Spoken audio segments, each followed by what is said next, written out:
The temperature that night was somewhere around 25 degrees below zero, and the Marine standing at the north entrance to the regimental command post had been on his feet in it for 2 hours and 40 minutes when the Jeep came up the road with its headlights hooded. He was a corporal. 20 years old, he had been in Korea for 11 weeks. The Jeep stopped where he told it to stop. A major in the front seat leaned out and said the words that ended almost every challenge on almost every perimeter in that theater. He said that the vehicle was carrying the regimental commander.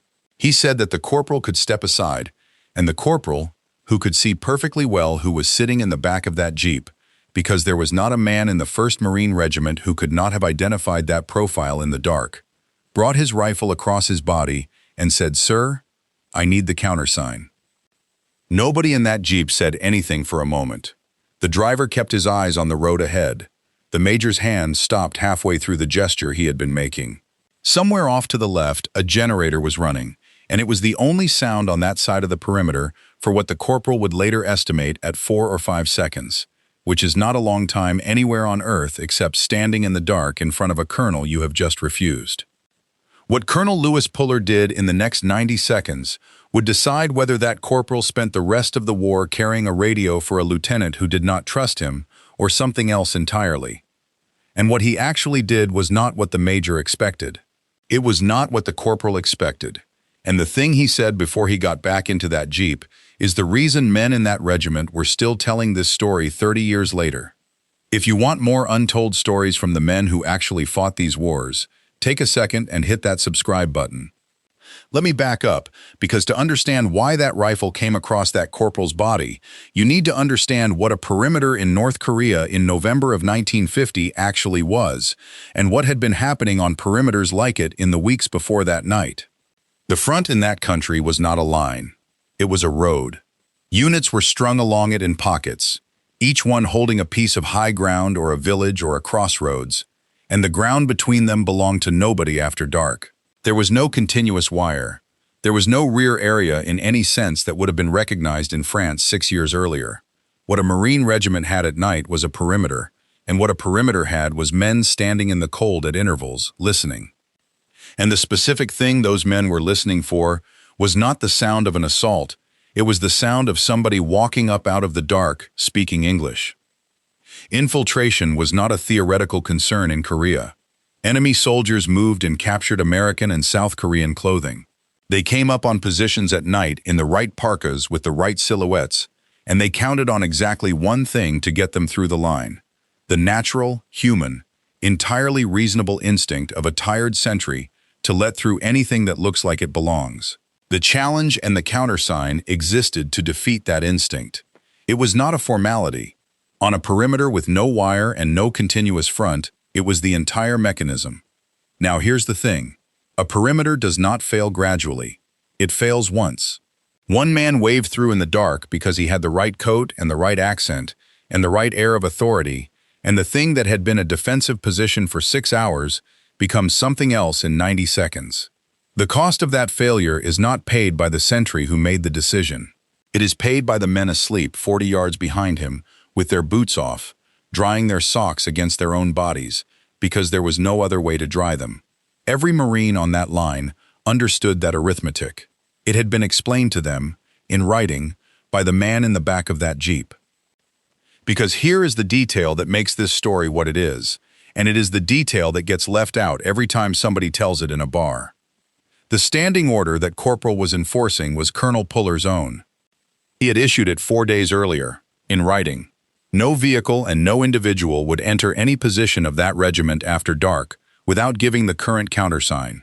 Not on recognition, not on rank, not on the word of an officer riding with them.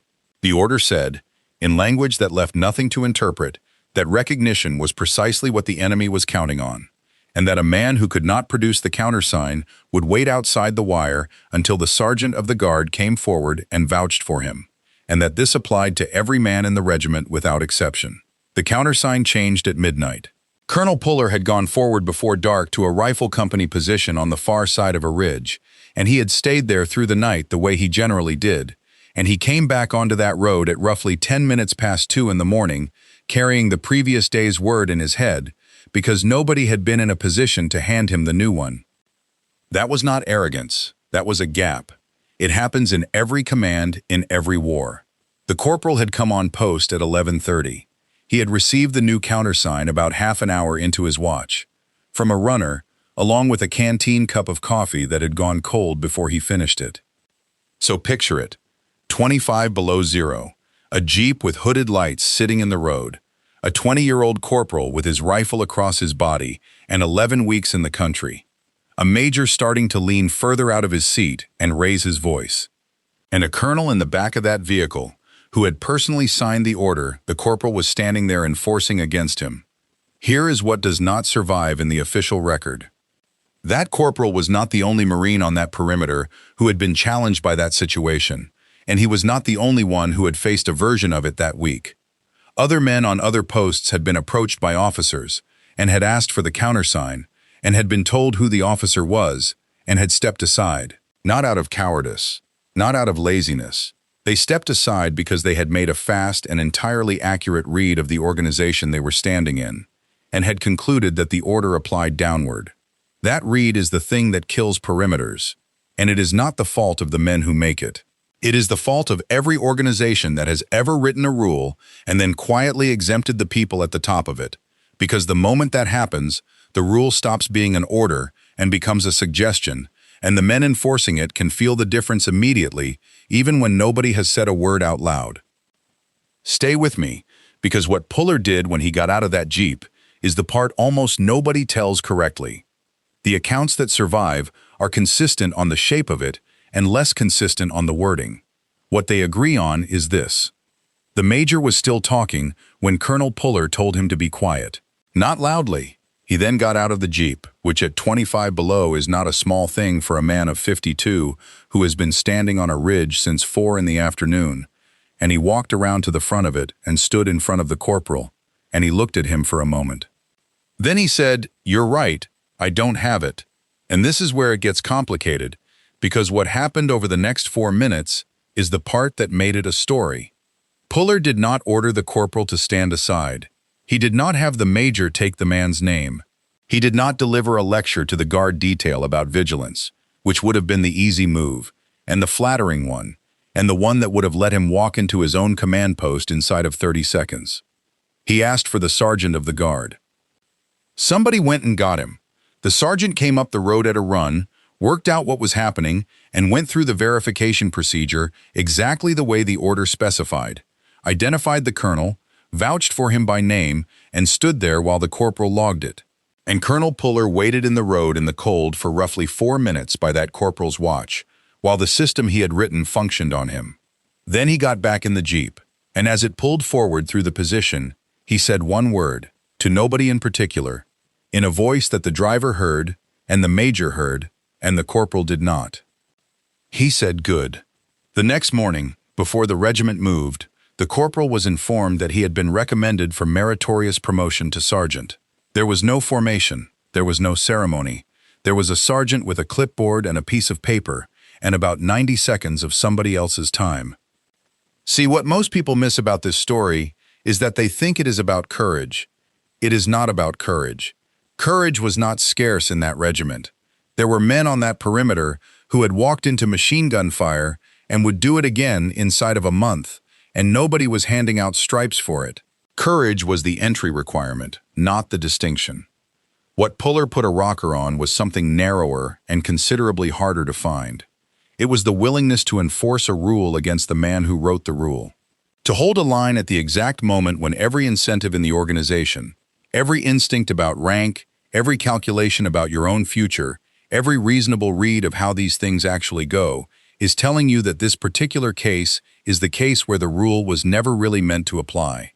Because the difference between an order and a suggestion is not what it says on the paper, it is whether it survives contact with rank. And every organization on Earth eventually discovers which of its rules are real and which of them are decorative. The test is never what happens when a junior man breaks one. The test is what happens when a senior one does, and everybody watching learns in that moment which kind of rule they have been living under. Corporal Raymond Sundstrom, 20 years old, Hibbing, Minnesota. His father, Eric, had come over from Sweden in 1922 and spent the next 26 years working the open pits on the Mesabi Range, which is a particular kind of iron country where the ground is red and the winters are long enough that a man learns to think of cold as weather rather than as an emergency. There was a younger sister named Margaret who was still in school. There was a girl named Arlene who was 2 years into nurses training in Duluth and who wrote him letters about the ward and the other students and the ferocious woman who ran the night shift, and almost never about the war, which was exactly right. He carried his father's pocket watch. It ran about 4 minutes fast, and he had never had it corrected, because Eric Sundstrom had given it to him at 15, with the observation that a man who is 4 minutes early is never late, and that this was worth more than the price of the repair.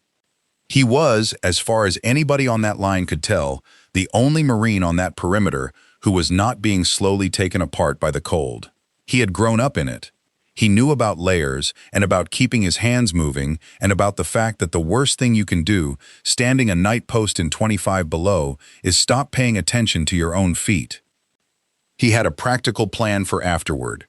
Come home, sit the examination for the State Highway Department, marry Arlene if she would have him, which he had not yet asked. He was not a philosophical man. He was a man who had been given an order in writing and had read it. When the sergeant told him about the promotion the next morning, Sundstrom's first question was whether the countersign procedure was being changed. The sergeant looked at him for a second and said that it was not. Sundstrom nodded and went to get his gear. Whether 4 minutes in the road that night saved anything is impossible to establish, because you cannot count the cost of the things that do not happen. Nobody came up that road behind that Jeep in a captured parka. Nobody tested that position in the dark. The arithmetic simply cannot be performed. What is possible to say is this: a perimeter that could have learned that night that it would open for anybody who looked familiar enough, learned the opposite instead, and it learned it from the one man in that regiment whose example would carry, and it learned it in front of witnesses. So, was Puller right to promote him? Some would say no, that a sentry who stops his own regimental commander in a combat zone at 2 in the morning is burning time that a unit under pressure may not have, and that rewarding it teaches every private on every post that the letter of an order outranks the judgment of the men above them, and that an army which runs on that principle cannot move at the speed a war requires. Others would say exactly the opposite, that an order carrying a silent exception for the man who signed it was never an order at all, and that the countersign works precisely and only because it does not care who you are, and that the night a perimeter begins making allowances for familiar faces in the dark is the night somebody walks through it wearing the right coat. Let us know where you land in the comments below. And if you want more untold stories from the men who actually fought these wars, make sure you subscribe.